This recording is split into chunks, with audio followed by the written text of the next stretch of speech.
बेटी को चांद जैसा ना बनाओ कि सब घूर के देखें। बेटी को सूरज जैसा बनाओ ताकि घूरने से पहले नजरें झुक जाएं। नमस्ते दोस्तों, भारत में सबसे ज्यादा रिस्पेक्टेड जॉब है आईपीएस और आईएएस की। पहले ज्यादातर आईपीएस और आईएएस लड़के ही होते थे, लेकिन अब कई कमाल की लड़कियों ने आईपीएस और आईएएस ऑफिसर बनके दिखाया है और इनके नाम से गुंडे थर थर कांपते हैं। और आजकल औरत और मर्द में कहाँ फर्क है, जीतता तो वो ही है यहाँ जिसके हौसलों में दम है। इसीलिए आज हम आपको इनके बारे में बताने वाले हैं आज के इस वीडियो में, जिसका टाइटल है top 12 female IAS and IPS officers in India. तो वीडियो शुरू होने से पहले नए दर्शक चैनल को सब्सक्राइब जरूर करें। नंबर 10, किरण बेदी। इस नाम को तो किसी परिचय की जरूरत ही नहीं है। भारत में पहली महिला आईपीएस अधिकारी, वर्तमान में पुडुचेरी की लेफ्टिनेंट गवर्नर हैं, जिन्होंने सेवा के रिटायरमेंट के बाद राजनीति में कदम रखा। वो एक कमाल की अधिकारी के रूप में जानी जाती थीं, जो कि बोल्ड और ईमानदार थीं, और ये एक ऐसी ऑफिसर थीं जो कि बड़े लोगों को गिरफ्तार करने से डरती नहीं थीं। कई ऑफिसर बड़े बिजनेसमैन या बड़े नेता का नाम सुनकर डर जाते हैं, लेकिन ये ऐसी बिल्कुल नहीं थीं। इनके सामने इनसे बड़ा कोई ऑफिसर हो या खुद सीएम जो इनके सामने गलत करता था, उसे ये सजा दिलवा कर रहती थी। इन्होंने दिल्ली की कुख्यात तिहाड़ जेल में कई सुधार लाए, जिन्होंने इस जेल को बदल दिया।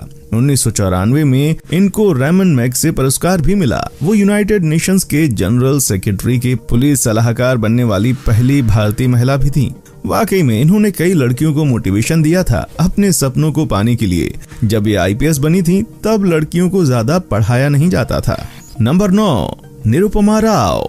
1973 बैच की आईएफएस अधिकारी निरुपमा राव ने उस वर्ष की यूपीएससी सिविल सेवाओं के लिए ऑल इंडिया रैंकिंग में टॉप किया था। ये करना भूसे के ढेर में से सुई ढूंढने से ज्यादा मुश्किल था। वो 2009 में भारत की पहली फॉरेन सेक्रेटरी बनने वाली दूसरी महिला बनी। 2001 में वो पहली और अब तक की इकलौती फॉरेन मिनिस्ट्री की एकमात्र महिला स्पोक्स पर्सन थी। अपने कमाल के करियर के दौरान उन्होंने यूनाइटेड स्टेट्स ऑफ अमेरिका और चीन में एम्बेसडर जैसे और भी कई पद संभाले हैं। साथ ही ये श्रीलंका की हाई कमिश्नर भी बनी थी, जो इंडिया को रिप्रेजेंट कर रही थी। ये सब चीजें बताती हैं कि इन्होंने कितना कुछ अचीव किया है अपनी जिंदगी में। और 1973 में राव ने जब आईएएस की परीक्षा दी तो उन्होंने उसमें भी टॉप किया।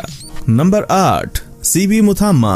1948 में वो भारतीय सिविल सेवा यानी कि आईसीएस परीक्षा को पास करने वाली पहली महिला बनी, जो आज की आईएएस परीक्षा की अग्रदूत हैं।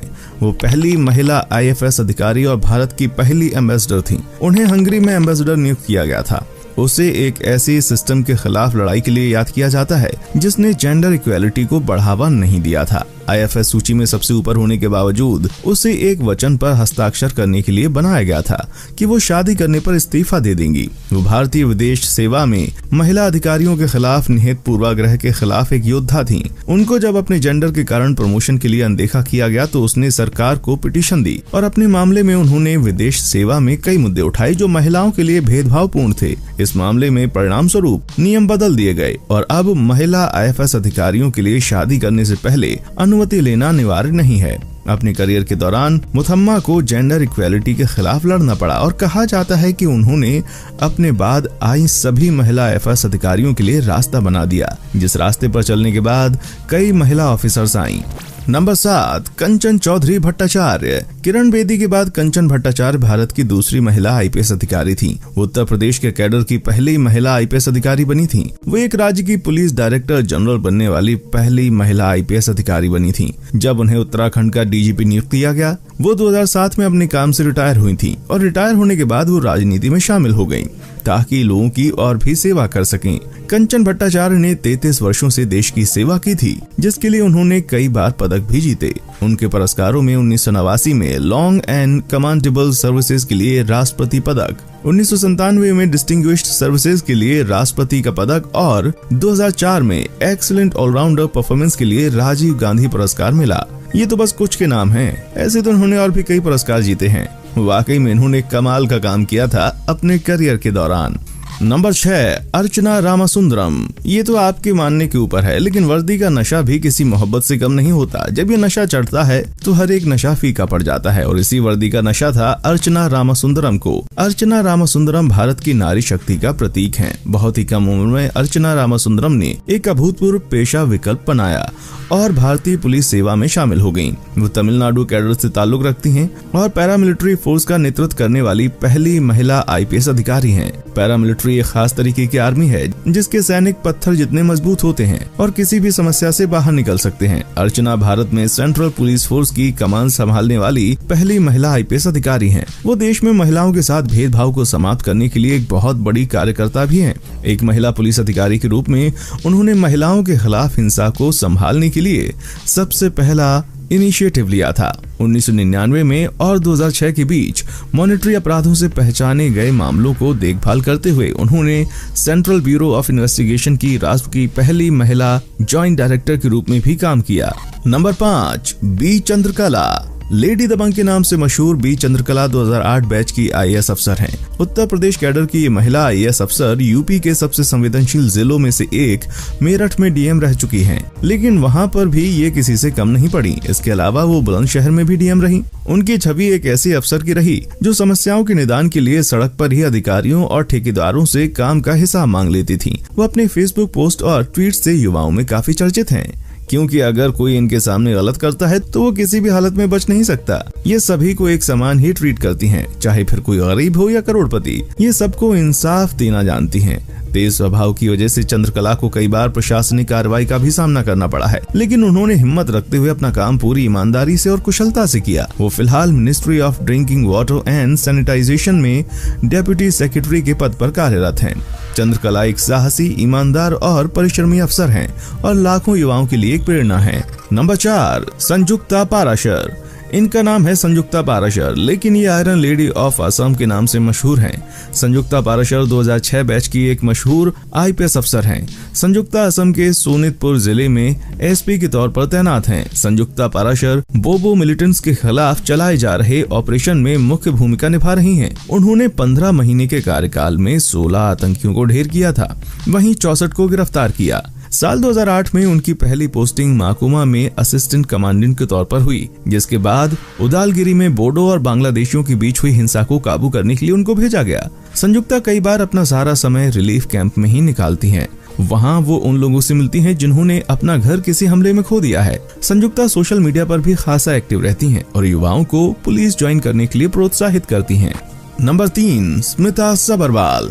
पीपल्स ऑफिसर के नाम से मशहूर स्मिता सबरवाल 2001 बैच की IAS अफसर हैं। उनकी पहली पोस्टिंग चित्तूर जिले में सब कलेक्टर के रूप में हुई और फिर आंध्र प्रदेश के कई जिलों में उन्होंने काम किया। उन्हें अप्रैल 2011 में करीमनगर जिले का DM बनाया गया। उन्होंने हेल्थ केयर सेक्टर में अम्मा लाना प्रोजेक्ट की शुरुआत की, जिसकी सहायता के चलते स्मिता को प्राइम मिनिस्टर एक्सीलेंस अवार्ड भी दिया गया। स्मिता का मानना है कि उनके लिए ये एक बहुत बड़ा अवार्ड है, लोगों के जीवन में सुधार लाना और देश की सेवा करना। जब सबरवाल वारंगल में म्युनिसिपल कमिश्नर के रूप में काम करती थीं, तो उन्होंने फंड योर सिटी योजना शुरू की और निवासियों को म्यूजियम अफेक्टेड क्षेत्रों में बेसिक इंफ्रास्ट्रक्चर बनाने में अपना योगदान देने के लिए प्रोत्साहित किया। स्मिता सबरवाल तेलंगाना के मुख्यमंत्री कार्यकाल में तैनात होने वाली पहली महिला IAS अधिकारी भी हैं। स्मिता हर युवा के लिए एक आइकॉन है, जिन्होंने इतने अहम पदों पर काम करते हुए भी ईमानदारी और सिंपैथी का साथ नहीं छोड़ा। नंबर 2, मुग्धा सिन्हा। मुग्धा राजस्थान कैडर की 1999 बैच की IAS अफसर हैं, जो झुंझुनू जिले की पहली महिला कलेक्टर भी हैं। अपनी बेबाकी और ईमानदारी से काम करने की कार्यशैली के कारण अपनी 15 साल की सर्विस में उनका 14 बार ट्रांसफर हो चुका है, क्योंकि ये बहुत ही ज्यादा ईमानदार हैं। माफिया और गुंडा तत्व उनके नाम से थर-थर कांपते हैं। अपनी योग्यता और सिस्टम की ताकत से लैस होकर उन्होंने शासन प्रशासन की बागडोर थामी और सभी अवैध और गोरख धंधों को झुंझुनू से खत्म किया। अपनी नो नॉनसेंस स्वभाव के कारण मुग्धा को कई बार मुश्किलों का सामना करना पड़ा, लेकिन वो देश और नागरिकों की सेवा में लगी रही। जब ये झुंझुनू की पहली महिला कलेक्टर बन गयी, तो इन्होंने शुरू से ही आम आदमियों की मुश्किलों को सुनने की पहल की, जिसके कारण इन्हें आम लोगों के बीच में काफी लोकप्रियता मिलने लगी। मुग्धा अपनी लाइफ में केवल एक मंत्र को फॉलो करती हैं कि सत्य परेशान हो सकता है, पराजित नहीं।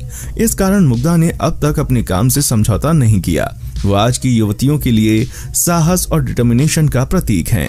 नंबर 1, अन्ना राजम मल्होत्रा। जब भी भारत की सर्वश्रेष्ठ IAS ऑफिसर्स की बात होती है, आजाद भारत की पहली महिला IAS अफसर अन्ना राजम मल्होत्रा का नाम सबसे पहले आता है। ऐसी डिलिजेंट और प्रतिभाशाली अफसर भारत का गौरव हैं और रहेंगी भी। अन्ना 1951 के उस दौर में सिविल सर्विस के लिए सिलेक्ट हुई, जिस समय औरतों को शिक्षा और नौकरी के लिए रोका जाता था, परंतु अन्ना अपने दृढ़ निश्चय और संकल्प पर अड़ी रही। अन्ना का जन्म जुलाई 1927 में केरल के एर्नाकुलम जिले में हुआ था और उनका नाम अन्ना राजम जॉर्ज था। कोझिकोड में स्कूली शिक्षा प्राप्त करने के बाद उन्होंने मद्रास विश्वविद्यालय से उच्च शिक्षा प्राप्त की। कहा जाता है जब अन्ना अपने IAS इंटरव्यू के लिए गईं, तब पैनलिस्ट ने उनको एडमिनिस्ट्रेटिव सेवा के लिए न चुनकर भारतीय विदेश सेवा या फिर सेंट्रल सेवा चुनने के लिए प्रेरित किया, लेकिन अन्ना अपने निश्चय से हिली नहीं और भारत की पहली महिला IAS अफसर बनी। उन्होंने भारत की हर एक महिला को अपने लिए स्टैंड लेने और आत्मविश्वास से अपने सपने पूरे करने के लिए प्रेरित किया। अपने कार्यकाल में उन्होंने प्रथम मुख्यमंत्री श्री राजगोपालाचारी से लेकर राजीव गांधी तक के साथ काम किया। वो पितृसत्तात्मक दृष्टिकोण से अगेंस्ट लड़ी और एक ईमानदार IAS अफसर के रूप में जानी जाती थी। उनका निधन 92 साल की उम्र में 28 सितंबर 2018 को हुआ, लेकिन ये हमेशा सबके लिए एक प्रेरणा रहेंगी। दोस्तों, कहा जाता है जिसका सर किताबों में झुका रहता है, दुनिया एक दिन उनके आगे झुक जाती है। उम्मीद करता हूँ कि इस वीडियो से आपको कुछ नया सीखने को मिला होगा और कुछ कर गुजरने का हौसला भी मिला होगा। इस वीडियो को बनाने में बहुत ही मेहनत लगी है, तो एक लाइक जरूर दीजिएगा।